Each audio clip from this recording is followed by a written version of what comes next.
लोकसभा चुनाव 2024 के लिए अभी तक 4 चरणों का मतदान पूरा हो चुका है और इसी बीच दोस्तों बड़ी खबर अपडेट एक बहुत ताज़ा सर्वे सामने आया है, जिसमें अभी हम आपको बताएंगे कि इस बार भारतीय जनता पार्टी को कितनी सीटें मिल सकती हैं।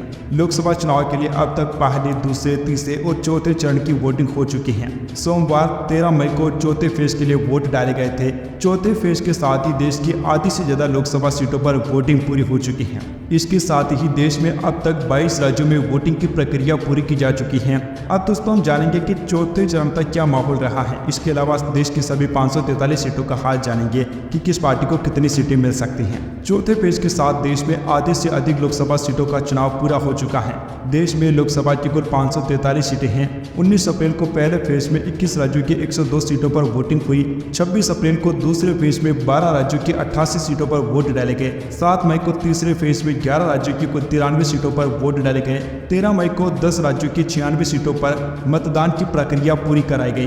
कुल मिलाकर अब तक देश की 379 सीटों पर वोटिंग करवाई जा चुकी है। अब 5वीं फेज में 49, छठे फेज में 58 और 7वें में आखिरी फेज में सिर्फ 57 सीटों पर मतदान होना बाकी रह गया है। तो कहा जा सकता है कि लोकसभा चुनाव 70% अब तक खत्म हो चुका है। चौथे फेज के साथ कई राज्यों में लोकसभा चुनाव पूरा हो चुका है। अब कई ऐसे राज्य हैं जहां पर लोकसभा की सिर्फ एक सीटें हैं। पहले फेज में सबसे ज्यादा त्रिपुरा में 80% वोटिंग हुई थी और बिहार में सबसे कम 48% वोट पड़े थे। दूसरे फेज में त्रिपुरा में सबसे ज्यादा 78.63% वोटिंग हुई थी। महाराष्ट्र, बिहार और उत्तर प्रदेश में सबसे कम 54% के साथ मतदान हुआ था। तीसरे चरण में सबसे अधिक मतदान असम में हुआ था। यहाँ पर 81.71% मतदान हुआ था और सबसे कम 57.34% मतदान यूपी में हुआ था। चौथे फेज में सबसे ज्यादा पश्चिम बंगाल में 75.66% वोटिंग हुई और सबसे कम जम्मू कश्मीर में रिकॉर्ड हुआ, जहाँ पर 35.75% वोटिंग ही हमें देखने को मिली है। तो दोस्तों ज्यादातर हम नोटिस कर रहे हैं कि यूपी में इस बार पिछली बार के मुकाबले कम मतदान हो रहा है। अब चलिए दोस्तों एक एक करके जान लेते हैं कि किस राज्य की कितनी सीटें भाजपा को मिल सकती हैं, कितनी सीटें इंडिया गठबंधन को मिल सकती हैं। काफ़ी डिटेल से जानेंगे। उससे पहले अगर आपने अभी तक हमारे चैनल को सब्सक्राइब नहीं किया है तो हमारे चैनल को सब्सक्राइब कीजिए। पहले चरण की 101 सीटों की बातचीत की जाए तो एनडीए को सबसे ज्यादा सीटें मिलने वाली हैं। एनडीए गठबंधन के हिस्से में 55 सीटें जा सकती हैं, जबकि अकेले बीजेपी को 50 सीटें मिल सकती हैं, एलजेपी को 2 सीटें मिल सकती हैं, जेडीयू को 1 सीट, आरएलडी को 2 सीट, जबकि शिवसेना, शिंदे गुट और एनसीपी को 1 सीट मिलने की संभावना है। दोस्तों ये बात हो चुकी है एनडीए गठबंधन के बारे में। अब दोस्तों अगर इंडिया गठबंधन की सीटों के बारे में बातचीत की जाए तो दोस्तों इंडिया गठबंधन को कुल मिलाकर 42 सीटें मिलने की संभावना है, जिनमें कांग्रेस पार्टी को 13 सीटें, डीएमके को 23 सीटें, लेफ्ट गठबंधन को 3 सीटें, एनसीपी शरद पवार गुट को 1 सीट, जबकि आईयूएमएल को 1 सीट और बीसीके को 1 सीट मिलने की संभावना है। दोस्तों पहले चरण में तो एनडीए गठबंधन का पलड़ा भारी रहने की संभावना है। एनडीए गठबंधन को इंडिया गठबंधन से 13 सीटें पहले चरण में ज्यादा मिल रही हैं। वहीं दोस्तों अगर अदर्स की बातचीत की जाए तो अन्य के हिस्से में 4 सीटें जाने की संभावना है। दोस्तों बीजेपी को इस बार 2019 के मुकाबले भी ज्यादा सीटों पर जीत मिलने की संभावना है। पहले चरण में एनडीए को 2019 में 47 सीटें मिली थी, जो कि इस बार 55 सीटें मिल रही हैं। पिछली बार के मुकाबले इस बार 8 सीटें ज्यादा मिल रही हैं। इंडिया गठबंधन को पिछली बार पहले चरण में 43 सीटें मिली थी और इस बार 42 सीटें ही मिलने की संभावना है, यानी कि कांग्रेस गठबंधन की सीटें कम हो रही हैं। अन्य पार्टी को 11 सीटें मिली थी, जो कि इस बार सिर्फ 4 सीटें ही मिलने की संभावना है। अब दोस्तों ये तो बात हो चुकी है पहले चरण की। अब दोस्तों अगर दूसरे चरण पर नजर डाली जाए तो दूसरे चरण में भी एनडीए का पलड़ा काफी भारी रहने वाला है। दूसरे चरण की 89 सीटों में से एनडीए गठबंधन को 57 सीटें मिल सकती हैं, जिनमें से अकेले बीजेपी को 51 सीटें, जेडीयू को 3 सीटें, जेडीएस को 1 सीट, जबकि आरएलडी को भी 1 सीट मिलने की संभावना है। शिवसेना, शिंदे गुट और एनसीपी गठबंधन को 1 सीट मिलने की संभावना जताई जा रही है। दोस्तों पहले चरण में भी एनडीए गठबंधन का पलड़ा काफी भारी है। पूरे इंडिया गठबंधन को 31 सीटें मिलने की संभावना है, जिनमें अकेले कांग्रेस के हिस्से में 22 सीटें, एमबीए गठबंधन को 5 सीटें, आईयूएमएल को 2 सीटें, टीएमसी को 1 सीट और लेफ्ट गठबंधन को भी 1 सीट मिलने की संभावना है। इसके अलावा अन्य पार्टियों के हिस्से में 1 सीट जा सकती है। दोस्तों दूसरे चरण में कांग्रेस पार्टी को उतना भी नुकसान नहीं हो रहा है जितना कि पहले चरण में हो रहा था। दूसरे चरण में कांग्रेस पार्टी भी भाजपा को कड़ी टक्कर देते हुए दिखाई दे रही है। दोस्तों अगर 2019 के मुकाबले दूसरे चरण को देखा जाए तो 2019 में दूसरे चरण में बीजेपी को 61 सीटें यानी कि एनडीए गठबंधन को 61 सीटें मिली थी, जो कि इस बार 57 सीटें मिल रही हैं, यानी कि 4 सीटें कम हो रही हैं। अब दोस्तों इंडिया गठबंधन को दूसरे चरण में पिछली बार के मुकाबले बढ़ोतरी मिल सकती है।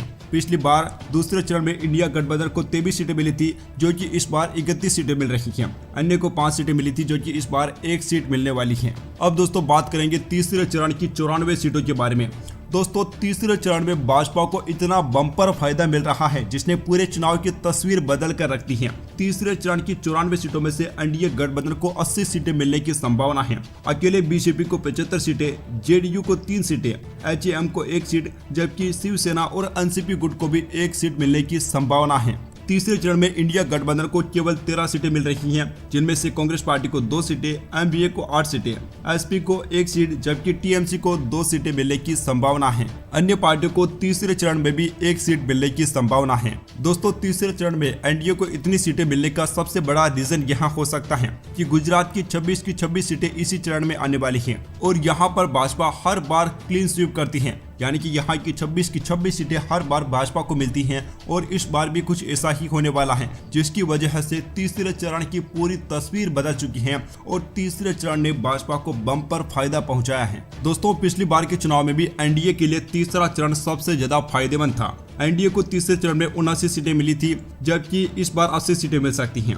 इंडिया गठबंधन को यानी कि कांग्रेस के गठबंधन को पिछली बार तीसरे चरण में 7 सीटें मिली थी। सीटें इस बार बढ़ सकती हैं और 13 सीटें हो सकती हैं। अन्य को 8 सीटें मिली थी, जो कि इस बार 1 सीट मिलने की संभावना है। वहीं दोस्तों अगर चौथे चरण की 96 सीटों के बारे में बातचीत की जाए तो एनडीए गठबंधन को 58 सीटें मिलने की संभावना है। एनडीए गठबंधन का यहाँ भी पलड़ा काफी भारी रहने वाला है। अकेले बीजेपी को 47 सीटें, टीडीपी को 7 सीटें, जेडीयू को 1 सीट, एलजेपी को 1 सीट, जबकि शिवसेना शिंदे और एनसीपी अजित पवार को 2 सीटें मिलने की संभावना है। इंडिया गठबंधन को 19 सीटें मिलने की संभावना है, जिनमें कांग्रेस पार्टी को 9, एमबीए को 5 सीटें, समाजवादी पार्टी को 1 सीट और टीएमसी के हिस्से में 4 सीटें जाने की संभावना है। अन्य पार्टियों को भी इस चरण में 19 सीटों पर जीत मिलने की संभावना है। अन्य में दोस्तों वाईआरसीपी को रखा गया है। आंध्र प्रदेश में उनका बहुत बड़ा फैक्टर है, जिसकी वजह से अन्य पार्टियों को बहुत ज्यादा सीटें मिल रही हैं। अब दोस्तों अगर चौथे चरण का इतिहास देखा जाए तो एनडीए को 2019 में चौथे चरण में 46 सीटों पर जीत मिली थी और इस बार 58 सीटें मिलने की संभावना है।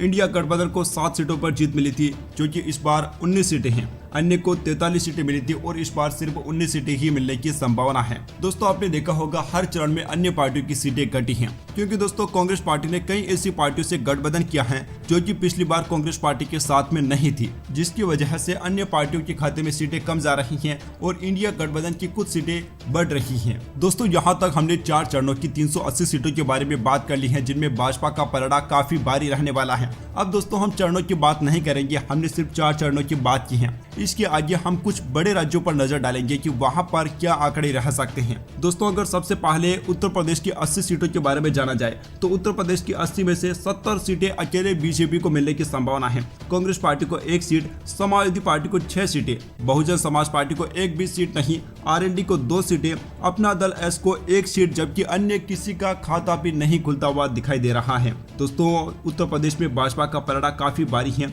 अब दोस्तों बिहार की 40 सीटों पर नजर डालें तो बिहार की 40 में से बीजेपी को 17 सीटें, कांग्रेस पार्टी को 2 सीटें और जेडीयू को भी 15 सीटें मिलने की संभावना है। आरजेडी का खाता नहीं खुल रहा है, एलजेपी को 5 सीटें मिल रही हैं, एचएएम को 1 सीट मिल रही है और अन्य किसी को कुछ भी सीटें नहीं मिल रही हैं। अब दोस्तों अगला नंबर है यहाँ पर उत्तराखंड का। उत्तराखंड की 5 में से सभी 5 सीटें भाजपा को मिल रही हैं, जबकि कांग्रेस और इंडिया गठबंधन को यहाँ पर 1 भी सीट नहीं मिलने की संभावना है। दोस्तों अगर केरल की बातचीत की जाए तो यहाँ की 20 में से 2 सीटें बीजेपी को, जबकि यूडीएफ को 17 सीटें मिलने की संभावना है और एलडीएफ के हिस्से में 1 सीट जाने की संभावना जताई जा रही है। ममता बनर्जी की गढ़ अगर पश्चिम बंगाल की बातचीत की जाए तो यहाँ पर बीजेपी को 26 सीटों पर जीत मिल सकती है, टीएमसी को 16 सीटों पर, जबकि कांग्रेस पार्टी का खाता भी नहीं खुल रहा है, लेफ्ट का खाता नहीं खुल रहा है, अन्य किसी भी पार्टी का यहाँ पर खाता भी नहीं खुल रहा है। दोस्तों पिछली बार के चुनाव में ममता बनर्जी और भाजपा में काफी कड़ी टक्कर रही थी, लेकिन भाजपा ने इस बार पश्चिम बंगाल में भी अपना कब्जा जमा लिया है। हाल ही में हुई संदेश खाली की घटनाएं इसके लिए प्रमुख जिम्मेदार हैं। दोस्तों आपको बताना चाहेंगे कि पिछली बार जो बंगाल में विधानसभा चुनाव हुए थे वहां पर भी भाजपा ने भारी बढ़त हासिल की थी। दोस्तों अगर महाराष्ट्र की 48 सीटों के बारे में बातचीत की जाए तो महाराष्ट्र में बीजेपी को 17 सीटें मिल सकती हैं, जबकि शिवसेना शिंदे गुट और एनसीपी अजित पवार गुट को 11 सीटें, इंडिया गठबंधन को 20 सीटें, जबकि अन्य पार्टियों का खाता भी नहीं खुलने की संभावना है। दिल्ली की 7 में से 7 सीटों पर भाजपा का कब्जा रह सकता है। कांग्रेस और साथ ही में आम आदमी पार्टी के गठबंधन गठबंधन को कुछ भी नहीं मिल रहा है। यहाँ भी इनका सुपड़ा साफ होता हुआ दिखाई दे रहा है। अब दोस्तों आप लोगों का बिना टाइम खराब करते हुए जान लेते हैं देश की सभी 543 सीटों के बारे में कि किस पार्टी को कितनी सीटें मिल सकती हैं। क्या एक बार फिर से केंद्र में नरेंद्र मोदी की सरकार बनेगी या फिर विपक्षी इंडिया गठबंधन का पलड़ा भारी रहेगा। दोस्तों सभी 543 सीटों का जो ओपिनियन पोल सामने आया है उसके आंकड़ों ने सभी को बिल्कुल हैरान कर दिया है। 543 में से एनडीए गठबंधन को 376 सीटें मिल सकती हैं, इंडिया गठबंधन को 133 सीटें मिलने की संभावना है, जबकि अन्य पार्टियों के हिस्से में 34 सीटें जाने की संभावना जताई जा रही है। तो दोस्तों इस ओपिनियन पोल को देखकर तो ये साफ हो चुका है कि केंद्र में एक बार फिर से नरेंद्र मोदी के नेतृत्व में एनडीए गठबंधन की सरकार बनने वाली है। एनडीए गठबंधन की सीटों का आंकड़ा भी काफी अच्छा रहने की उम्मीदें हैं। अब दोस्तों आपको कमेंट बॉक्स में एक आसान से सवाल का जवाब देना है। अगर दोस्तों आपने इस वीडियो को आखिर तक देखा है और पूरा देखा है, बिल्कुल भी आपने स्किप नहीं किया है और आप इस आसान से सवाल का जवाब देते हैं तो उनमें से किसी एक यूजर को हमारी तरफ से बहुत ही शानदार गिफ्ट दिया जाएगा। तो दोस्तों आपके सामने सवाल है, देश में इस समय पर लोकसभा की कुल कितनी सीटें हैं। अगर दोस्तों आप इस वीडियो का सही से जवाब देते हैं और अगर आपने इस वीडियो को बिल्कुल भी स्किप नहीं किया है तो आपको हमारी टीम की तरफ से किसी एक को बहुत ही शानदार गिफ्ट दिया जाएगा। तो कमेंट बॉक्स में इसका जवाब जरूर दीजिए। साथ ही में लोकसभा चुनाव के इस सर्वे पर आपकी क्या राय है, अपनी राय भी नीचे कमेंट बॉक्स में बताइए। और दोस्तों अगर इस सर्वे में आपके राज्य का नाम नहीं आया है तो वो भी नीचे कमेंट बॉक्स में बताइए, ताकि आपके राज्य का सर्वे हम अलग से आप लोगों के सामने लेकर आ सके, जिसमें आपको एक एक सीट के बारे में बारीकी से जानकारी दी जाएगी। Subscribe now and press the bell icon. Never miss an update. Lok Sabha चुनाव 2024 के लिए अब कुछ ही दिनों का समय बाकी रह चुका है। चुनाव आयोग की ओर से काफी दिनों पहले ही तारीखों का ऐलान किया जा चुका है। दोस्तों आज के इस वाले वीडियो में देश का सबसे बड़ा एग्जिट पोल सामने आया है। दोस्तों सबसे बड़ा ओपिनियन पोल सामने आया है, जिसमें एक एक राज्य का एक एक विधानसभा सीट का सर्वे किया गया है और काफी डिटेल से जानकारी जुटाई गई है कि किस सीट पर किस पार्टी को कितनी सीटें मिल सकती हैं। हर विधानसभा में जाकर हर एक लोकसभा सीट का सर्वे किया गया है। कुल मिलाकर दोस्तों ये सर्वे 4000 से भी ऊपर की विधानसभाओं में जाकर किया गया है, जहां पर 543 लोकसभा की सीटें बनती हैं। दोस्तों ये सर्वे इसलिए भी अहम है क्योंकि चुनाव शुरू होने में महज अब कुछ ही दिनों का समय बाकी रह चुका है। दोस्तों हाल ही में देश का सबसे बड़ा सर्वे सामने आया है। दोस्तों अगर पहले चरण की 101 सीटों पर जो वोटिंग होगी, पहले चरण की 101 सीटों की बातचीत की जाए तो एनडीए को सबसे ज्यादा सीटें मिलने वाली हैं। एनडीए गठबंधन के हिस्से में 55 सीटें जा सकती हैं, जबकि अकेले बीजेपी को 50 सीटें मिल सकती हैं, एलजेपी को 2 सीटें मिल सकती हैं, जेडीयू को 1 सीट, आरएलडी को 2 सीट, जबकि शिवसेना, शिंदे गुट और एनसीपी को 1 सीट मिलने की संभावना है। दोस्तों ये बात हो चुकी है एनडीए गठबंधन के बारे में। अब दोस्तों अगर इंडिया गठबंधन की सीटों के बारे में बातचीत की जाए तो दोस्तों इंडिया गठबंधन को कुल मिलाकर 42 सीटें मिलने की संभावना है, जिनमें कांग्रेस पार्टी को 13 सीटें, डीएमके को 23 सीटें, लेफ्ट गठबंधन को 3 सीटें, एनसीपी शरद पवार गुट को 1 सीट, जबकि आईयूएमएल को 1 सीट और बीसीके को 1 सीट मिलने की संभावना है। दोस्तों पहले चरण में तो एनडीए गठबंधन का पलड़ा भारी रहने की संभावना है। एनडीए गठबंधन को इंडिया गठबंधन से 13 सीटें पहले चरण में ज्यादा मिल रही हैं। वहीं दोस्तों अगर अदर्स की बातचीत की जाए तो अन्य के हिस्से में 4 सीटें जाने की संभावना है। दोस्तों बीजेपी को इस बार 2019 के मुकाबले भी ज्यादा सीटों पर जीत मिलने की संभावना है। पहले चरण में एनडीए को 2019 में 47 सीटें मिली थी, जो कि इस बार 55 सीटें मिल रही हैं। पिछली बार के मुकाबले इस बार 8 सीटें ज्यादा मिल रही हैं। इंडिया गठबंधन को पिछली बार पहले चरण में 43 सीटें मिली थी और इस बार 42 सीटें ही मिलने की संभावना है, यानी कि कांग्रेस गठबंधन की सीटें कम हो रही हैं। अन्य पार्टी को 11 सीटें मिली थी, जो कि इस बार सिर्फ 4 सीटें ही मिलने की संभावना है। अब दोस्तों ये तो बात हो चुकी है पहले चरण की। अब दोस्तों अगर दूसरे चरण पर नजर डाली जाए तो दूसरे चरण में भी एनडीए का पलड़ा काफी भारी रहने वाला है। दूसरे चरण की 89 सीटों में से एनडीए गठबंधन को 57 सीटें मिल सकती हैं, जिनमें से अकेले बीजेपी को 51 सीटें, जेडीयू को 3 सीटें, जेडीएस को 1 सीट, जबकि आरएलडी को भी 1 सीट मिलने की संभावना है। शिवसेना, शिंदे गुट और एनसीपी गठबंधन को 1 सीट मिलने की संभावना जताई जा रही है। दोस्तों पहले चरण में भी एनडीए गठबंधन का पलड़ा काफी भारी है। पूरे इंडिया गठबंधन को 31 सीटें मिलने की संभावना है, जिनमें अकेले कांग्रेस के हिस्से में 22 सीटें, एमबीए गठबंधन को 5 सीटें, आईयूएमएल को 2 सीटें, टीएमसी को 1 सीट और लेफ्ट गठबंधन को भी 1 सीट मिलने की संभावना है। इसके अलावा अन्य पार्टियों के हिस्से में 1 सीट जा सकती है। दोस्तों दूसरे चरण में कांग्रेस पार्टी को उतना भी नुकसान नहीं हो रहा है जितना कि पहले चरण में हो रहा था। दूसरे चरण में कांग्रेस पार्टी भी भाजपा को कड़ी टक्कर देते हुए दिखाई दे रही है। दोस्तों अगर 2019 के मुकाबले दूसरे चरण को देखा जाए तो 2019 में दूसरे चरण में बीजेपी को 61 सीटें यानी कि एनडीए गठबंधन को 61 सीटें मिली थी, जो कि इस बार 57 सीटें मिल रही हैं, यानी कि 4 सीटें कम हो रही हैं। अब दोस्तों इंडिया गठबंधन को दूसरे चरण में पिछली बार के मुकाबले बढ़ोतरी मिल सकती है। पिछली बार दूसरे चरण में इंडिया गठबंधन को 23 सीटें मिली थी, जो कि इस बार 31 सीटें मिल रही हैं। अन्य को 5 सीटें मिली थी, जो कि इस बार 1 सीट मिलने वाली है। अब दोस्तों बात करेंगे तीसरे चरण की 94 सीटों के बारे में। दोस्तों तीसरे चरण में भाजपा को इतना बम्पर फायदा मिल रहा है जिसने पूरे चुनाव की तस्वीर बदल कर रख दी है। तीसरे चरण की 94 सीटों में से एनडीए गठबंधन को 80 सीटें मिलने की संभावना है। अकेले बीजेपी को 75 सीटें, जेडीयू को 3 सीटें, एचएएम को 1 सीट, जबकि शिवसेना और एनसीपी गुट को भी 1 सीट मिलने की संभावना है। तीसरे चरण में इंडिया गठबंधन को केवल 13 सीटें मिल रही हैं, जिनमें से कांग्रेस पार्टी को 2 सीटें, एमवीए को 8 सीटें, एसपी को 1 सीट, जबकि टीएमसी को 2 सीटें मिलने की संभावना है। अन्य पार्टियों को तीसरे चरण में भी 1 सीट मिलने की संभावना है। दोस्तों तीसरे चरण में एनडीए को इतनी सीटें मिलने का सबसे बड़ा रीजन यहाँ हो सकता है कि गुजरात की 26 सीटें इसी चरण में आने वाली हैं और यहाँ पर भाजपा हर बार क्लीन स्वीप करती है, यानी कि यहाँ की 26 सीटें हर बार भाजपा को मिलती हैं और इस बार भी कुछ ऐसा ही होने वाला है, जिसकी वजह से तीसरे चरण की पूरी तस्वीर बदल चुकी है और तीसरे चरण ने भाजपा को बम्पर फायदा पहुंचाया है। दोस्तों पिछली बार के चुनाव में भी एनडीए के लिए तीसरा चरण सबसे ज्यादा फायदेमंद था। एनडीए को तीसरे चरण में 79 सीटें मिली थी, जबकि इस बार 80 सीटें मिल सकती हैं। इंडिया गठबंधन को यानी कि कांग्रेस के गठबंधन को पिछली बार तीसरे चरण में 7 सीटें मिली थी। सीटें इस बार बढ़ सकती हैं और 13 सीटें हो सकती हैं। अन्य को 8 सीटें मिली थी, जो कि इस बार 1 सीट मिलने की संभावना है। वहीं दोस्तों अगर चौथे चरण की 96 सीटों के बारे में बातचीत की जाए तो एनडीए गठबंधन को 58 सीटें मिलने की संभावना है। एनडीए गठबंधन का यहाँ भी पलड़ा काफी भारी रहने वाला है। अकेले बीजेपी को 47 सीटें, टीडीपी को 7 सीटें, जेडीयू को 1 सीट, एलजेपी को 1 सीट, जबकि शिवसेना शिंदे और एनसीपी अजित पवार को 2 सीटें मिलने की संभावना है। इंडिया गठबंधन को 19 सीटें मिलने की संभावना है, जिनमें कांग्रेस पार्टी को 9, एमबीए को 5 सीटें, समाजवादी पार्टी को 1 सीट और टीएमसी के हिस्से में 4 सीटें जाने की संभावना है। अन्य पार्टियों को भी इस चरण में 19 सीटों पर जीत मिलने की संभावना है। अन्य में दोस्तों वाईआरसीपी को रखा गया है। आंध्र प्रदेश में उनका बहुत बड़ा फैक्टर है, जिसकी वजह से अन्य पार्टियों को बहुत ज्यादा सीटें मिल रही हैं। अब दोस्तों अगर चौथे चरण का इतिहास देखा जाए तो एनडीए को 2019 में चौथे चरण में 46 सीटों पर जीत मिली थी और इस बार 58 सीटें मिलने की संभावना है। इंडिया गठबंधन को 7 सीटों पर जीत मिली थी, जो कि इस बार 19 सीटें हैं। अन्य को 43 सीटें मिली थी और इस बार सिर्फ 19 सीटें ही मिलने की संभावना है। दोस्तों आपने देखा होगा हर चरण में अन्य पार्टियों की सीटें घटी हैं, क्योंकि दोस्तों कांग्रेस पार्टी ने कई ऐसी पार्टियों से गठबंधन किया है जो कि पिछली बार कांग्रेस पार्टी के साथ में नहीं थी, जिसकी वजह से अन्य पार्टियों के खाते में सीटें कम जा रही हैं और इंडिया गठबंधन की कुछ सीटें बढ़ रही हैं। दोस्तों यहाँ तक हमने 4 चरणों की 380 सीटों के बारे में बात कर ली है, जिनमें भाजपा का पलड़ा काफी भारी रहने वाला है।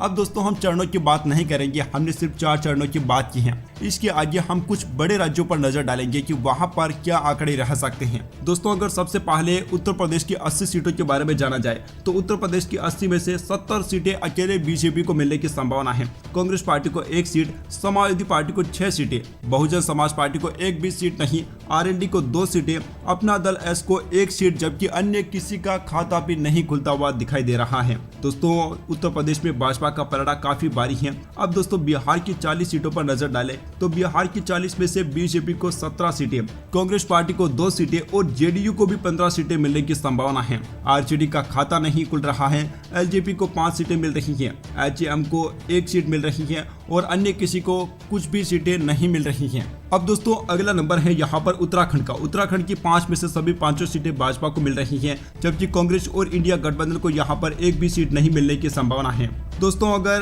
केरल की बातचीत की जाए तो यहाँ की 20 में से 2 सीटें बीजेपी को, जबकि यूडीएफ को 17 सीटें मिलने की संभावना है और एलडीएफ के हिस्से में 1 सीट जाने की संभावना जताई जा रही है। ममता बनर्जी की गढ़ अगर पश्चिम बंगाल की बातचीत की जाए तो यहाँ पर बीजेपी को 26 सीटों पर जीत मिल सकती है, टीएमसी को 16 सीटों पर, जबकि कांग्रेस पार्टी का खाता भी नहीं खुल रहा है, लेफ्ट का खाता नहीं खुल रहा है, अन्य किसी भी पार्टी का यहाँ पर खाता भी नहीं खुल रहा है। दोस्तों पिछली बार के चुनाव में ममता बनर्जी और भाजपा में काफी कड़ी टक्कर रही थी, लेकिन भाजपा ने इस बार पश्चिम बंगाल में भी अपना कब्जा जमा लिया है। हाल ही में हुई संदेश खाली की घटनाएं इसके लिए प्रमुख जिम्मेदार हैं। दोस्तों आपको बताना चाहेंगे कि पिछली बार जो बंगाल में विधानसभा चुनाव हुए थे वहां पर भी भाजपा ने भारी बढ़त हासिल की थी। दोस्तों अगर महाराष्ट्र की 48 सीटों के बारे में बातचीत की जाए तो महाराष्ट्र में बीजेपी को 17 सीटें मिल सकती हैं, जबकि शिवसेना शिंदे गुट और एनसीपी अजित पवार गुट को 11 सीटें, इंडिया गठबंधन को 20 सीटें, जबकि अन्य पार्टियों का खाता भी नहीं खुलने की संभावना है। दिल्ली की 7 में से 7 सीटों पर भाजपा का कब्जा रह सकता है। कांग्रेस और साथ ही में आम आदमी पार्टी के गठबंधन को कुछ भी नहीं मिल रहा है,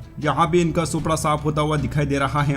अब दोस्तों आप लोगों का बिना टाइम खराब करते हुए जान लेते हैं देश की सभी 543 सीटों के बारे में कि किस पार्टी को कितनी सीटें मिल सकती हैं। क्या एक बार फिर से केंद्र में नरेंद्र मोदी की सरकार बनेगी या फिर विपक्षी इंडिया गठबंधन का पलड़ा भारी रहेगा। दोस्तों सभी 543 सीटों का जो ओपिनियन पोल सामने आया है उसके आंकड़ों ने सभी को बिल्कुल हैरान कर दिया है। 543 में से एनडीए गठबंधन को 376 सीटें मिल सकती हैं, इंडिया गठबंधन को 133 सीटें मिलने की संभावना है, जबकि अन्य पार्टियों के हिस्से में 34 सीटें जाने की संभावना जताई जा रही है। तो दोस्तों इस ओपिनियन पोल को देखकर तो ये साफ हो चुका है कि केंद्र में एक बार फिर से नरेंद्र मोदी के नेतृत्व में एनडीए गठबंधन की सरकार बनने वाली है। एनडीए गठबंधन की सीटों का आंकड़ा भी काफी अच्छा रहने की उम्मीदें हैं। अब दोस्तों आपको कमेंट बॉक्स में एक आसान से सवाल का जवाब देना है। अगर दोस्तों आपने इस वीडियो को आखिर तक देखा है और पूरा देखा है, बिल्कुल भी आपने स्किप नहीं किया है और आप इस आसान से सवाल का जवाब देते हैं, तो उनमें से किसी एक यूजर को हमारी तरफ से बहुत ही शानदार गिफ्ट दिया जाएगा।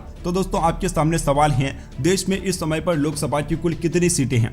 अगर दोस्तों आप इस वीडियो का सही से जवाब देते हैं और अगर आपने इस वीडियो को बिल्कुल भी स्किप नहीं किया है, तो आपको हमारी टीम की तरफ से किसी एक को बहुत ही शानदार गिफ्ट दिया जाएगा। तो कमेंट बॉक्स में इसका जवाब जरूर दीजिए। साथ ही में लोकसभा चुनाव के इस सर्वे पर आपकी क्या राय है, अपनी राय भी नीचे कमेंट बॉक्स में बताइए। और दोस्तों अगर इस सर्वे में आपके राज्य का नाम नहीं आया है तो वो भी नीचे कमेंट बॉक्स में बताइए, ताकि आपके राज्य का सर्वे हम अलग से आप लोगों के सामने लेकर आ सके, जिसमें आपको एक एक सीट के बारे में बारीकी से जानकारी दी जाएगी। Subscribe now and press the bell icon. Never miss an update.